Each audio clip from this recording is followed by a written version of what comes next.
विद्यमान भाष्य जो है गीता पर आचार्य मधुसूदन सरस्वती जी का, तो आचार्य मधुसूदन सरस्वती जी के एक ग्रंथ से मैं खूब परिचित था, वो था यज्ञ मधुसूदन, जो कि हमारे यहाँ के कोर्स में भी है और मैं ही पढ़ाता रहा। तो और के बारे में तो स्थाली पुलाकर न्याय से ही है। देखिए, जो उन्होंने 4 कांड विभाजन किए हैं उससे तो मैं बिल्कुल सहमत नहीं हूं, लेकिन क्योंकि मैं मधुसूदन सरस्वती जी के विभाजन को ज़्यादा वैज्ञानिक मानता हूं, लेकिन मैं उधर नहीं जाऊंगा, क्योंकि जो इन्होंने नाम रहस्य पर कि गीता का नामकरण कैसे हुआ और भगवान कृष्ण की भगवत्ता किस प्रकार से है, इस पर मेरा उनसे पूर्ण रूप से ऐकमत्य है। अतः मैंने इस विषय को स्वीकार किया, नहीं तो मैं हाथ जोड़ लेता, क्योंकि मेरी ये आदत नहीं है कि मैं किसी आचार्य के पर कोई आक्षेप करूं। और तो कुल मिलाकर के देखिए, नीलकंठ दीक्षित ने अपने महाभारत के व्याख्यान क्रम में उन्होंने संपूर्ण महाभारत में टीका लिखी, ये सभी लोग जानते हैं, तो उसमें गीता भी उसी में अंतर्भुक्त है, तो ये स्वाभाविक है कि उस पर भाष्य लिखते। तो वहां पर उन्होंने स्पष्ट लिखा है कि भारते सर्ववेदार्थः और भारतार्थश्च सर्वशः गीतायामस्ति तेनेयं सर्वशास्त्रमयी स्मृता, कि महाभारत में सभी शास्त्रों का अर्थ है, महाभारत का जो संपूर्ण अर्थ है वो गीता में है। हाँ, तो इसलिए जो गीता है वो सर्वशास्त्रमयी है, अर्थात सर्ववेदमयी है। क्योंकि शंकराचार्य जी ने शास्त्र योनित्वात् ब्रह्म सूत्र पर भाष्य करते हुए शास्त्र शब्द के द्वारा ऋग्वेद आदि ही उसका अर्थ किया है, तो इसलिए सर्ववेदमय है, इसमें कोई वैमत्य नहीं है और किसी का कोई प्रतिषेध नहीं है, विपरीत मति नहीं है। अब हम आते हैं, जब इसका उपक्रम होता है, अस्ति खलु महापुरुषेण भगवता श्री कृष्णेन प्रवर्तितम सर्वशास्त्रातिगतम किंचित अपूर्वम विज्ञानम गीता शास्त्रम नाम। बहुत महापुरुष भगवान, महापुरुष का अर्थ यहाँ पर सामान्य महापुरुष का नहीं लेना चाहिए, महान सौ पुरुषः, यहाँ महापुरुष का अर्थ है जिससे कोई बड़ा नहीं, जिससे कोई छोटा नहीं। जैसा कि उपनिषद में कहा गया है कि यस्मात् जायो यस्मात् नाड़ियो न जायोस्ति किंचित, वह जो भगवत तत्व है, वह जो परम तत्व है, जो पुरुष तत्व है, और जिसका कि पुरुष सूक्त में प्रतिपादन किया गया है, जैसा कि आचार्य मध्व ने कहा कि सपूर्णत्वात् पुमान् नाम पौरुषे सूक्त ईरितः स एव अखिल वेदार्थः सर्वशास्त्रार्थ एव च। जो पुरुष सूक्त में परम पुमान के रूप में भगवान स्थित है, वही सभी वेदों के परम तात्पर्य है और वही सभी शास्त्रों के परम तात्पर्य है। तो वह जो भगवान है वो उस अर्थ में महापुरुष हैं, जिस अर्थ में महान चासो पुरुषः, जो हम एक सामान्य, जिसमें कि निश्चित रूप से पाणिनि भी आ जाएंगे, या और उसके बाद आने वाले जो जिनका कुछ अवदान रहा है, सब महापुरुष पदवाच्य हैं। तो यस्मात् परम ना परमस्ति किंचित, यस्मात् नाड़ीयो न जायोस्ति किंचित, वृक्षस्तब्ध दिव्य तिष्ठत् एकः तेनेदम पूर्णम पुरुषेण सर्वम। उस महापुरुष की यहाँ पर बात की गई है, पुरुष सूक्त द्वारा प्रतिपादित पुरुष की बात की गई है। तो भगवता श्री कृष्णेन यह प्रवर्तितम सर्वशास्त्रातिगतम, या सर्वशास्त्रातिगम भी कह सकते हैं, लेकिन यहाँ पर मैं उसका पर्याय बोल रहा हूँ, सर्वशास्त्रातिगतम, मतलब कि सर्वाणि शास्त्राणि अतिक्रम में स्थितम। सर्वशास्त्रातिगतम का अर्थ होता है सभी शास्त्रों के का अतिक्रमण करने वाला, किंचित अपूर्वम विज्ञानम। हाँ, और विज्ञान शब्द केवल रियल में बहुत लोगों को ये भ्रम हो जाता है कि विज्ञान शब्द केवल ये जो आजकल का चाकचक्य है इसी को विज्ञान कहते हैं, तो नहीं, तो नहीं, इस पर विज्ञान का अर्थ होता है अनुभवात्मक ज्ञान। ज्ञान जो है वो शिल्पादि का होता है, और जो अनुभवात्मक ज्ञान होता है उसको विज्ञान कहते हैं। ऐसा ही शंकराचार्य ने, आचार्य भगवत पाद शंकराचार्य ने और आनंदगिरी आदि मधुसूदन सरस्वती जी ने, इन सभी भाष्यकारों ने यही अर्थ यहाँ पर किया है। और अब यहाँ पर तो वो विज्ञान गीता शास्त्रम नाम, तो गीतोपनिषद शास्त्रम नाम, गीता शास्त्र का मतलब हाँ गीता नामक जो उपनिषद है। उपनिषद भी शास्त्र है चूंकि वो वेद है, मंत्र ब्राह्मणी और वेद नामधेयम, तो उपनिषद भी, तो यह उपनिषद है, नहीं तो इसका नाम गीतम होता, भगवत गीतम होता। अगर ये स्वतंत्र पद होता तो यहाँ पर कई वैयाकरण लोग बैठे हुए हैं, मैं देख रहा हूँ, अम्बरीश जी हैं, ईश नारायण जी हैं और लोग तमाम हैं, कि नपुंसके भावेक्तः, जब भाव में नाक्ता प्रत्यय होता है तो वहां पर नपुंसकत्व ही होता है। तो भगवत गीतम होना चाहिए था, भगवता गीतम भगवत गीतम।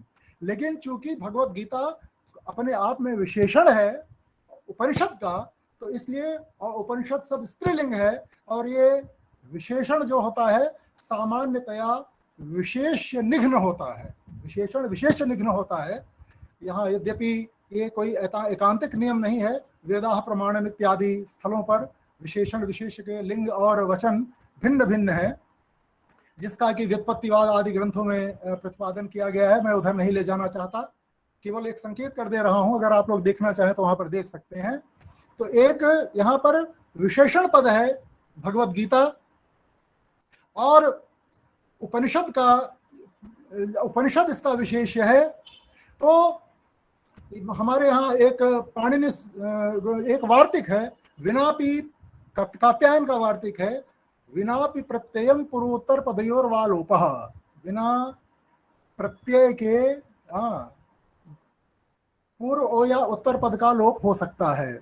जैसे रामभद्र, भगवान राम का पूरा नाम था रामचंद्र या रामभद्र, तो चाहे आप राम कहिए, चाहे भद्र कहिए, चाहे रामभद्र कहिए, एक ही चीज है। चाहे राम कहिए, चाहे चंद्र कहिए, चाहे रामचंद्र कहिए, हाँ, तो नाम, हाँ, नामैक देश ग्रहणे नामक ग्रहणम, ऐसा फिर बाद में एक सिद्धांत आता है। तो यहाँ पर जो गीता शास्त्र है, तो गीतोपनिषद नामधेयम यत् शास्त्रम वर्तते, वह किंचित अपूर्व है अपने आप में। अब तस्य ब्रह्म कर्मो भय विद्या निरूपकत्वाद आत्मशास्त्रत्वम चोपपद्यते योग शास्त्रत्वम च।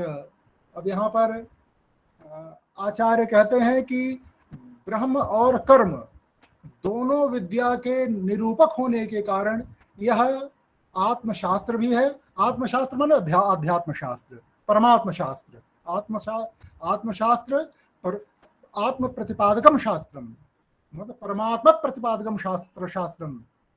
यहाँ पर जो है शाग पार्थिवादि समास है, शाग पार्थिवादि नाम सिद्ध है उत्तर पद लोपश्च। तो यहाँ पर परमात्मा प्रतिपादकम, आत्म प्रतिपादकम शास्त्रम, आत्मशास्त्रम, यह चोपपद्यते उपपन्नम भवति, यह आत्मशास्त्र भी है और योग शास्त्र भी है। यहाँ पर थोड़ा मेरा वैमत्य है, मैं इसको आप लोग क्षमा करिएगा, क्योंकि ज्ञान कर्म और उपासना ये वेद के कांडत्रय हैं, ठीक है ना। तो यह कर्मोपासने तथा ज्ञानम इति कांडत्रयम क्रमात्, ये ऐसा मधुसूदन सरस्वती जी कहते हैं कि जो गीता, ये जो है गीता में जो अष्टादश अध्यायात्मिका गीता है वह कांड त्रयात्मक है। तो एक एक कांड में एक एक जो वेद प्रतिपाद्य ज्ञान, मतलब कर्म, उपासना और ज्ञान, ब्रह्म विद्या, तो प्रथम षट्क में कर्म, फिर दूसरे में उपास्ति और तीसरे में ज्ञान, यह वहां पर ये क्रम निश्चित किया गया है। तो ये यहाँ पर केवल ये मानना कि योग शास्त्र माने कर्मशास्त्र, योग कर्मसु कौशलम, तो जो योग में कर्म के कौशल का नाम योग है, तो कर्म कौशल प्रतिपादकम शास्त्रम, हाँ, योग शास्त्रम। तो ये योग शास्त्र है। तो कर्म का प्रतिपादकत्व तो है, इसमें कोई दो राय नहीं है। लेकिन सरस्वती जी के मत में, सॉरी सरस्वती जी के नहीं बल्कि मधुसूदन ओझा जी के मत में, चूंकि दोनों जो लोगों का नाम मधुसूदन सरस्वती मधुसूदन ओझा है तो थोड़ा विपर्य हो गया। तो मधुसूदन सरस्वती जी के मत में, जो कि वेद सम्मत मत है, मैं नहीं कह रहा हूं कि मधुसूदन ओझा जी का मत जो है वो वेद विरुद्ध है, उनका भी मत है, लेकिन उपासना को छोड़ देना ये ठीक नहीं है, क्योंकि उपासना ही वो कर्म मिश्रा भी होती है, ज्ञान मिश्रा भी होती है और श्रद्धा भी होती है। और वो सर्व विघ्नोपनोदिनी उसको कहा गया है, सर्व विघ्नों का अपनोदन करने वाली उपासना होती है। तो उस एक महत्वपूर्ण ज्ञान और कर्म और ज्ञान के बीच में एक महत्वपूर्ण कड़ी उपासती है, उस उपासती को इन्होंने छोड़ दिया है। यद्यपि इन्होंने जहां तहां जो निर्देश किया है उससे उपासती की भी भावना बन जाती है। इसलिए तो तदिदम नामना भगवत गीतोपनिषद इत्याख्यायते, ये जो भगवत गीतोपनिषद है यह इसको कहा जाता है। तो भगवत गीता, भगवता गीता, भगवत गीता, यहाँ पर तृतीया तत्पुरुष समास है। भगवता गीता, भगवत गीता, भगवत गीता चेयम उपनिषद भगवत गीतोपनिषद। तो भगवान कौन है? भगवान कृष्ण है। अब यहाँ पर मैं थोड़ा, फिर मेरा एक वैमत्य है यहाँ पर, जो उसकी हिंदी व्याख्याकार हैं मोतीलाल शर्मा जी, उन्होंने ये लिखा है कि जैसे हम मनुष्य हैं ठीक वैसे ही वसुदेव पुत्र मनुष्य थे, आँख नाक कान नाक मुंह जैसे शरीर इत्यादि सब उनको थे। हाँ, हमारे तरह ही चलते फिरते थे। हाँ, तो ये कहते हैं कि जैसा हमारा मनुष्यत्व है वैसे भी उनका मनुष्यत्व था। लेकिन उनको अवतारवाद का इन्होंने भी निषेध नहीं किया है, क्योंकि आगे जाकर के इन्होंने भगवान को पूर्ण अवतार माना है। और भगवान को जब पूर्ण अवतार मानने का, लेकिन यहाँ पर जो उन्होंने प्रतिपादन किया, हमारे ख्याल से वो that doesn't correspond to the original text, वो ओरिजिनल टेक्स्ट को करस्पॉन्ड नहीं करता है। करस्पॉन्ड इसलिए नहीं करता, इसलिए उसको करस्पॉन्ड नहीं करता कि वहाँ पर मूल में ऐसी कोई बात लिखी नहीं है। और आप जानते हैं कि जो जब भगवान हृत्पद्मदेशे देवक्या हृदिष्ठानम चकारः, हृत्पद्मदेश देवकी के हृत्पद्मदेश में उन्होंने अधिष्ठान लिया था और उन्होंने योग माया का आवरण करके जन्म लिया। ये चीजें भागवत और अन्य महापुराणों में, ब्रह्म वैवर्त इत्यादि में स्पष्ट रूप से प्रतिपादित हैं। तो हम, यद्यपि ये बात सत्य है कि वो सामान्य, वो गिरते हैं, उठते हैं, पिटाई होती है, उखल में बाढ़ बांधे जाते हैं, मिट्टी खाते हैं, माखन खाते हैं, सब कुछ चेष्टित, हसित, गत, सब कुछ उनका, लेकिन वो सब कुछ विशिष्ट है। तो लेकिन ये अच्छी बात है कि आचार्य जी ने भारतीय परंपरा को मानते हुए भगवान को पूर्ण अवतार माना। और भगवान किसे कहते हैं? जब भगवत गीतोपनिषद, येन भगवता इदम शास्त्रम गीतम, इदम गीतोपनिषद शास्त्रम गीतम स भगवान कीदृशः, वह भगवान कैसे हैं?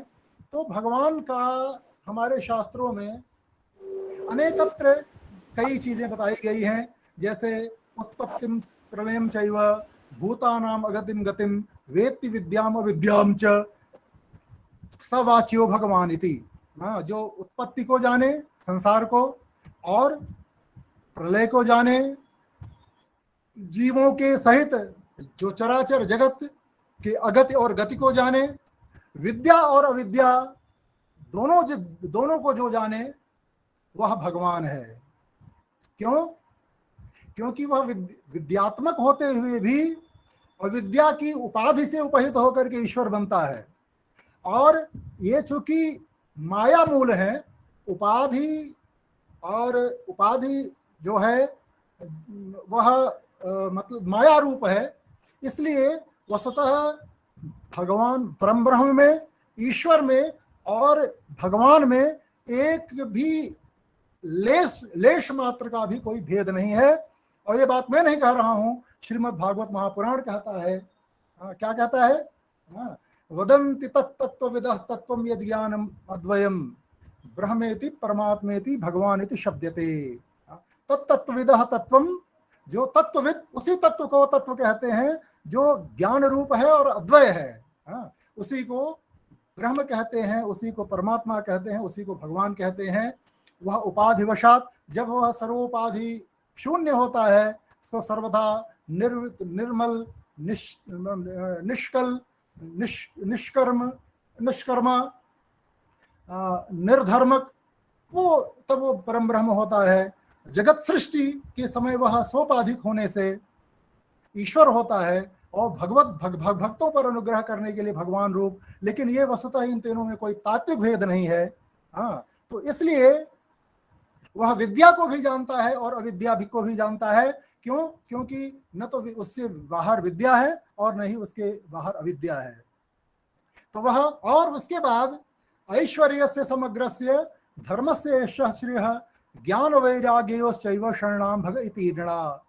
ये शायद विष्णु पुराण का है, सब मुझे स्मरण नहीं आ रहा है। आप लोगों को स्मरण होगा तो बता दीजिएगा। मैं तो केवल स्मृति के आधार पर सब कह रहा हूँ, और रियल में मेरा तो सब सामान वामान घर चला गया है। मैं गेस्ट के रूप में रुका हुआ हूँ यहाँ पर। 2-3 दिन बाद मैं भी चला जाऊँगा। और ये तो हमारे प्रिय अनुज संतोष जी का आग्रह था, तो मैं कुछ बोल दे रहा हूँ। मैं बिल्कुल फ्लाइंग मोड में हूँ इस समय वैसे। तो अब यहाँ पर भगवान, तो भग ऐश्वर्य थोड़ा सब में हो सकता है। ऐश्वर्य से समग्र से, जो समग्र ऐश्वर्य का स्वामी हो, समग्र धर्म का स्वामी हो, जो समग्र यश का भागी हो, जो समग्र श्री का अधिष्ठान हो, जो समस्त ज्ञान और वैराग्य का अधिष्ठान हो, वह भगवान है। वह, और जो इन सब का परमाधिष्ठान हो, समग्र का। क्योंकि ऐश्वर्य थोड़ा राजादि में भी होता है, थोड़ा उससे कुछ ज्यादा ऐश्वर्य चक्रवर्तियों में होता है, उससे अधिक थोड़ा ऐश्वर्य इंद्रादि में होता है, उससे ज्यादा अधिक परमेष्ठ्यादि में होता है। लेकिन उन सब का जो ऐश्वर्य है वह भगवान, अगर आनंद सिंधु और ऐश्वर्य सिंधु रूप भगवान के परम ब्रह्म परमात्मा नंद नंदन के एक कणिका मात्र है, एक विप्रुट मात्र है, एक शीकर मात्र है। तो ये जितना इस संसार में आनंद है प्राणियों का, जीवात्माओं का, वह भगवान के आनंद और ऐश्वर्य का जो कुछ धर्म है, जो कुछ यश है, जो कुछ श्री है, जो कुछ ज्ञान और वैराग्य है, वह निरतिशय ऐश्वर्य, धर्म, यश, श्री और ज्ञान और वैराग्य से संपन्न भगवान के एक विप्रुट मात्र हैं, एक शीकर मात्र हैं, जिससे कि सारे के सारे बड़े बड़े राजा इंद्रादि के पद जो हैं वो महिमान्वित हैं। तो इसलिए उनको भगवान कहा गया। भगवान माने भग से युक्त। लेकिन भग से युक्त, यहाँ पर एक ध्यान रखना है, इस श्लोक में बिल्कुल व्याकरण की गूढ़ परंपरा का ध्यान रखा गया है। क्योंकि जो मतुपादि प्रत्यय होते हैं, मतुपादि माने इन इत्यादि जो प्रत्यय भी होते हैं, तो उनका धूम निंदा प्रशंसासु नित्य योगे तिशायने संसर्गेस्ति विवक्षायाम भवंती मतुपादयः। ये जो मतुपादि है, मतवर्थीय जितने पद प्रत्यय हैं, वो इन सब में के भी वाचक होते हैं। क्या? भूम, भूमत्व, अधिकत्व। तो छांदोग्य में सनत कुमार का उपदेश क्या है? यो वै भूमा तदमृतम यदल्पम तन्मर्त्यम। भूमा माने अमृतत्व। तो भगवान के जो ऐश्वर्य है, भगवान का जो धर्म है, भगवान का जो यश है, भगवान की जो श्री है, भगवान का जो ज्ञान है, भगवान का जो वैराग्य है, वह अमृत रूप है। तो भूमत्व है वहां पर। और निंदा अर्थ यहाँ पर गम्य नहीं होगा। भूम निंदा प्रशंसासु, प्रशस्त उसका ऐश्वर्य है, प्रशस्त उसका धर्म है, प्रशस्त उसका यश है, प्रशस्त श्री है, प्रशस्त ज्ञान और वैराग्य है। भूम निंदा प्रशंसासु नित्य योगे। और ये उसका नित्य योग है। हमारा आपका ऐश्वर्य नित्य योग नहीं है। आपने अपने जीवन में देखा होगा कि बड़े बड़े धनिकों को आपने कौड़ीपति बनते देखा है। हाँ, लुटे खजाने नरपतियों की, ढही दुर्ग की दीवारें, बड़े बड़े दुर्गों की दीवारें ढह गई। हाँ, पूंजीपतियों के खजाने लुट गए, वो आज दरिद्र होकर के घूम रहे हैं। तो उनका नित्य योग नहीं, एक क्षणिक योग था ऐश्वर्य से। कभी कभी आप देखते हैं कि बहुत धार्मिक आदमी है और उसके बाद कुछ दिन बाद भ्रष्ट हो जाता है, घूस लेने वाला बन जाता है, तो उसका भी धर्म का नित्य योग नहीं है। हाँ, और ऐसे ही यश, किसी की बड़ी कीर्ति होती है, फिर बाद में कोई बड़ा गड़बड़ काम कर देता है तो उसकी यश धूमिल हो जाती है। तो ऐसे ही श्री ज्ञान और वैराग्य में, हाँ, तो लेकिन जो भगवान का वो नित्य योग से युक्त हैं। हाँ, जो ऐश्वर्य आदि भगवान के नित्य योग में रहते हैं, सर्वथा भगवत अनुष्ठान में रहते हैं, भगवान का इस षाटगुण्य से, हाँ, ऐश्वर्य आदि जो षाटगुण्य है भगवान के या ईश्वर के, उनसे कभी भी कृष्ण का, हाँ, जगदात्मभूत, हाँ, अखिल ब्रह्मांड नायक, नंद नंदन, हाँ, ब्रजेंद्र नंदन भगवान कृष्ण की जो अनंत विभूति है, हाँ, अनंत जो धर्म है, अनंत यश है, अनंत श्री है, उससे उनका किसी भी अवस्था में प्रच्यवन नहीं होता, किसी भी अवस्था में उनकी प्रच्युति नहीं होती, विच्युति नहीं होती। तो वह है, हाँ, नित्य योगी अतिशयने, और उनका उससे ज्यादा भगवत ऐश्वर्य से बढ़कर, भगवत धर्म से बढ़ करके, भगवत यश से बढ़ करके किसी का ऐश्वर्य, किसी का धर्म, किसी का यश नहीं हो सकता। तो वह अतिशयन, ये आप जानते हैं कि जो अतिशय माने सभी का, जैसे सर्वशास्त्रातिगतम, हाँ, सभी शास्त्रों को, हाँ, सर्वशास्त्राणि अतिक्रम्य स्थितम, उसी प्रकार से भगवान का भी जो षाटगुण्य है वो अतिशय है। हाँ, और संसर्ग और अस्थि यहाँ पर ज्यादा अच्छे नहीं बैठेंगे, क्योंकि संसर्ग, दंडी पुरुष एक संसर्ग है। जब दंडी सन्यासी भी रात को सोने लगते हैं तो दंड को छोड़ देते हैं, जब तक वो जागते रहते हैं तब तक दंड लिए रहते हैं। तो यहाँ पर भगवान के ऐसे इस प्रकार का भी जो षाटगुण्य है, उससे किसी भी काल में, किसी भी क्षण में, किसी भी काल में और किसी भी स्थान पर, हाँ, सभी स्थानों पर और सभी कालों में भगवान नित्य इन ऐश्वर्यों से, इन प्रकार की विभूतियों से, इन षाटगुण्य से सदैव युक्त रहते हैं। तो वह भगवान है। हाँ, अब जो है तो कहते हैं कि तस्य तस्य नामनो रहस्यम आवेदयितुम इदम तावत् प्रकरणम उपक्रम्यते। अब उस नाम का रहस्य क्या है, उस को बतलाने के लिए यहाँ पर प्रकरण आरंभ किया जा रहा है। तो अब कहते हैं एतावता संदर्भेण अस्य मनुष्य विधस्यापि श्री कृष्णस्य अलौकिक महापुरुष लक्षणत्वम आख्यातम पुरुषोत्तमत्वात् दिव्य भावोपेतत्वाच्च परमाराध्यत्वम आख्यातम।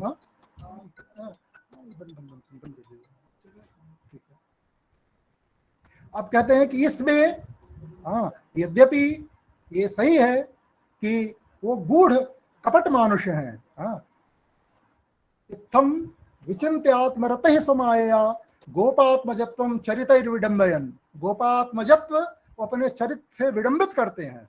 हाँ, रे मे रमालालित पाद पंकजः यथार्भकः स्वप्रतिबिंब विभ्रमः। जैसे एक कोई बच्चा दर्पण के सामने खड़ा हो जाता है तो उसको समझता है कि मेरा कोई जोड़ी आ गया है और उसके साथ खेलने लगता है।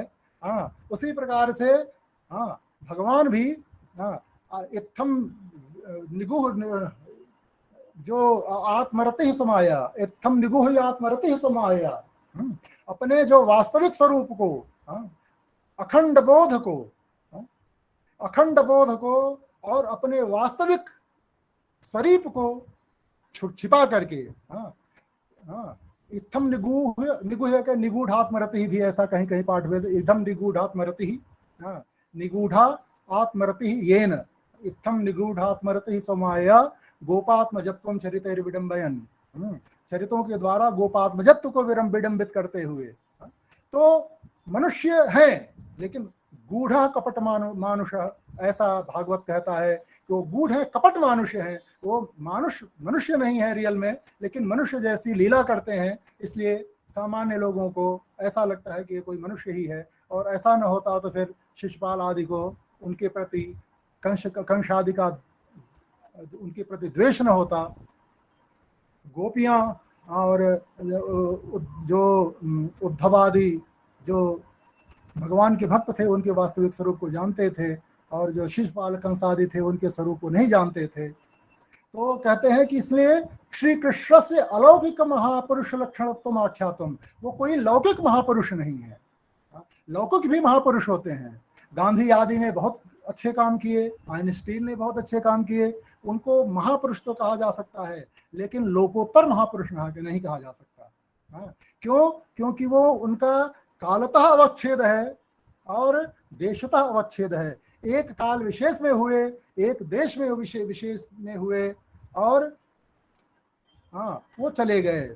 लेकिन भगवान का जो अलौकिकत्व किसी काल के द्वारा व्याहत नहीं है और किसी स्थान के द्वारा व्याहत नहीं है।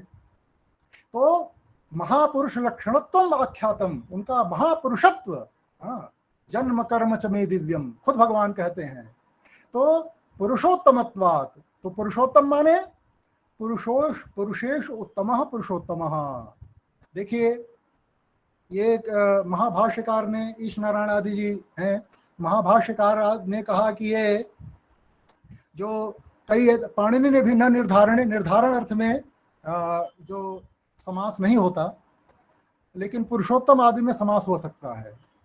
लेकिन जब पुरुषेश उत्तम है, एक निर्धारण ही हो रहा है, तो यहाँ पर समास हुआ है। लेकिन अगर ये किसी व्यक्ति का वाचक होगा तो ये नित्य समास होगा, अविग्रह नित्य समास होगा। जैसे मान लीजिए कि मेरा नाम पुरुषोत्तम है, तो मैं अगर पुरुषोत्तम हूँ, पुरुषेष्ठ उत्तम है, ये विग्रह हो जाए तो सारे के सारे दुनिया में जितने लोग हैं मेरे अपेक्षा अधम हो जाएंगे। लेकिन ये हमारे पुरुषोत्तम केवल नाम मात्र है, इसमें किसी विग्रह से कुछ नहीं लेना देना है। और जब वो हो जाएगा तो हमें बता दीजिएगा दोस्त, जब हो जाएगा तो हमें बता दीजिएगा, क्योंकि कोई इसमें बिल्कुल संकोच मत करिएगा, क्योंकि समय की मर्यादा, मैं समय नहीं देख रहा हूं लेकिन आप लोग जरूर देखिएगा। तो लेकिन यहां पर संगत है, क्योंकि यावन्तः लौकिकाः पुरुषाः यावन्तः दिव्याः पुरुषाः, जितने भी लौकिक पुरुष हैं, जितने भी दिव्य पुरुष हैं, न भगवान के समान कोई हो सकता है और न हुआ है, न आगे होगा। तो उनको पुरुषोत्तम, पुरुषेषु उत्तमः, इस प्रकार का न तत्समः चाभ्यधिकः कुतोऽन्यः। अर्जुन खुद कहते हैं कि तुम्हारे समान भी कोई नहीं है इस दुनिया में, आपके बराबर होना तो बहुत दूर की बात है। न तस्य प्रतिमा अस्ति यस्य नाम महदेशः, उसका कोई प्रतिमान, यहाँ प्रतिमा का अर्थ इमेज नहीं लेना चाहिए, यहाँ पर आइडोलेटरी की बात नहीं है। यहाँ पर प्रतिमा का अर्थ है कोई प्रतिमान नहीं हो सकता। भगवत तत्व से बढ़कर के दुनिया में कोई तत्व नहीं है, कोई चीज, कोई भी उसके तुलना में दुनिया के जितने भी उपमान हैं, समुदित व्यस्त रूप में और समस्त रूप में, सभी के सभी उपमान निगभूत हैं, पराभूत हैं। उस ब्रह्म तत्व के सामने उनकी कोई हैसियत नहीं है। तो ये कहते हैं इसलिए दिव्य भावोपेतत्वाच्च, और वो दिव्य भावोपेत हैं। दिव्य भाव किसको कहते हैं? जन्म कर्म च मे दिव्यम, यहाँ दिव्य शब्द की व्याख्या करते हुए अभिनव गुप्त ने अपनी गीता टीका में लिखा है, कर्म फल प्रदान सामर्थ्यम, कि जो कर्म के फल को प्रदान करने में समर्थ हो। और हम लोग अगर बहुत चाहें, कभी कभी ऐसा होता है कि हमारे बहुत अच्छे लड़के हैं, इसमें कई लोग जुड़े हुए भी हैं, ये बड़े विद्वान हैं, मैं जानता हूं, और इनको मैं बहुत इच्छा करता हूं कि इनकी कहीं अच्छे विश्वविद्यालय में नियुक्ति होनी चाहिए, लेकिन चूंकि मेरी सामर्थ्य नहीं, इन्होंने बहुत मेहनत की है, बहुत श्रम किया है, अगर मैं चाहूँ तो इनको इनके इनके इनके परिश्रम का फल बिल्कुल नहीं दे सकता, क्योंकि मैं बहुत ही एक अधम जीव हूँ, मुझमें किसी भी प्रकार का सामर्थ्य नहीं, किसी प्रकार का ऐश्वर्य नहीं। तो दिव्य दिव्य वह होता है जो सभी प्रकार के कर्म के फल को प्रदान करने का सामर्थ्य रखता है। और ये बात, हाँ, जब भागवत में आपने एक प्रसंग में देखा होगा कि वो आम बेचने वाली टोकरी लेकर के आती है और आम ले लो या फल ले लो, तो भगवान हाथ में कुछ छोटे से बाल रूप कृष्ण छोटा अपने हाथ में कुछ दाना लेते हैं, मतलब कि गेहूं चावल इस प्रकार से कुछ रहा होगा। अब बताइए एक छोटे से बच्चे के हाथ में कितना अन्न आएगा, और वो भी आप जानते हैं, जरा बच्चे को देखिए, अगर अन्न लेकर के जाए तो उसके अंगुलियों से वो गिरता रहेगा, वो भी गिरते गिरते, हाँ, उसके पास पहुंचते पहुंचते केवल 4-5 दाने रहे होंगे, और कहा मुझे आम दे दो। उसको ने भी भोलापन देखा और उनको दे दिया, कहा ले जाओ बेटा, पूरा का पूरा डलिया ही ले जाओ। और बाद में देखा कि वो जो 4 दाने थे या जितने भी अनाज बने हुए थे, उससे उसका रत्नों से उसका टोकरा भर गया था।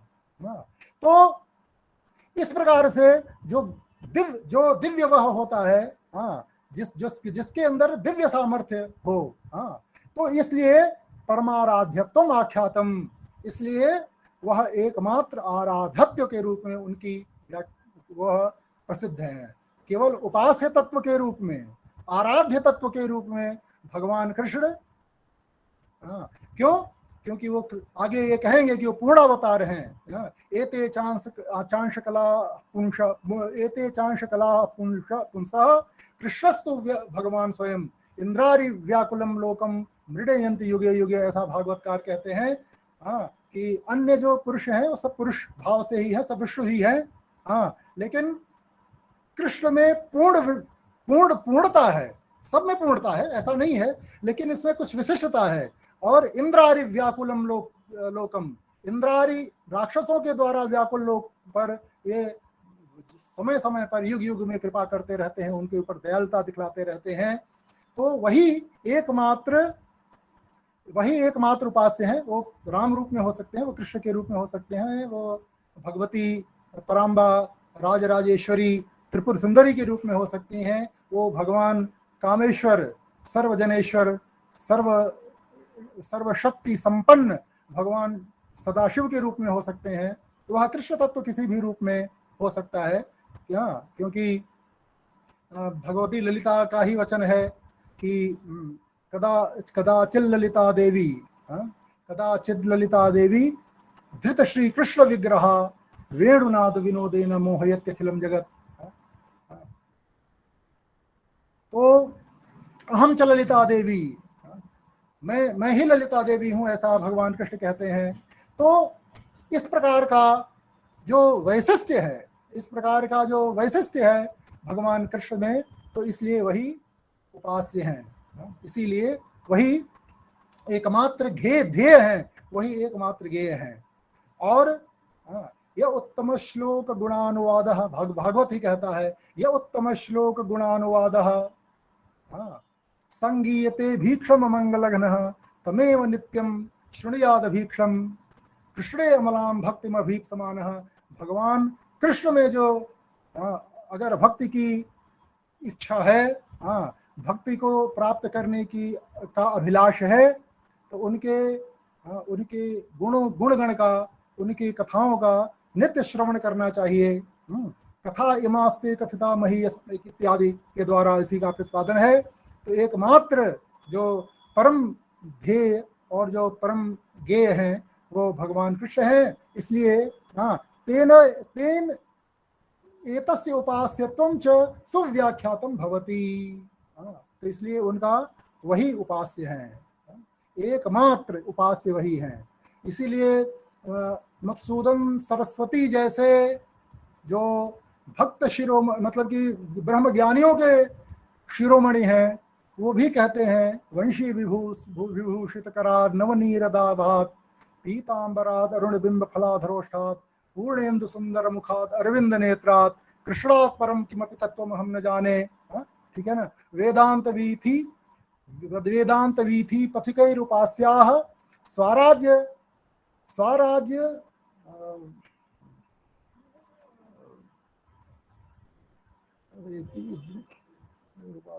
स्वराज्य सिंहासन लब्ध दीक्षा शठेन केनापि वयम हठेन दासीकृता गोपवधू विटेन।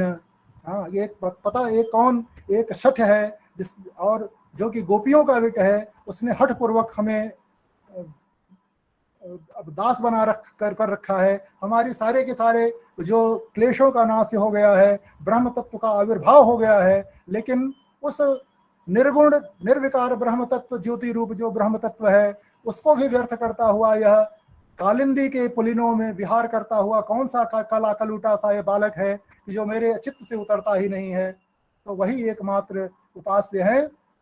हाँ, तो कहते हैं अस्ति चास्मिन् मानुषे श्री कृष्णे भगवत्व लक्षणम अच्युतत्व लक्षणम महत्वम उपास्य बीजम तथा ही च खल मनुष्य रूपः श्री कृष्णो वासुदेवो जगत गुरुत्वात्, ये इत्यादि आगे कहा गया कि वो इस मानुष्य रूप में भी हाँ श्री कृष्ण भगवत्व लक्षण अच्युतत्व लक्षण, जो भगवत्व लक्षण है, जैसा कि भी मैंने भगवान शब्द की व्याख्या की, और अच्युत, अच्युत माने जो अपनी सत्ता से कभी डिगे नहीं, जिसकी सत्ता का कभी विघात न हो, और ये भी बता दूं जिसके सिर पर उसका हाथ पड़ जाए उसकी भी सत्ता का विघात नहीं हो सकता।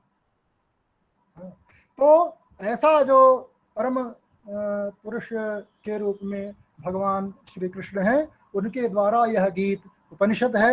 सभी उपनिषद गो है। सर्वोपनिषदो गावः दोग्धा गोपाल नंदनः पार्थो वत्सः सुधीर भोक्ता दुग्धम गीतामृतम महत। तो वैसे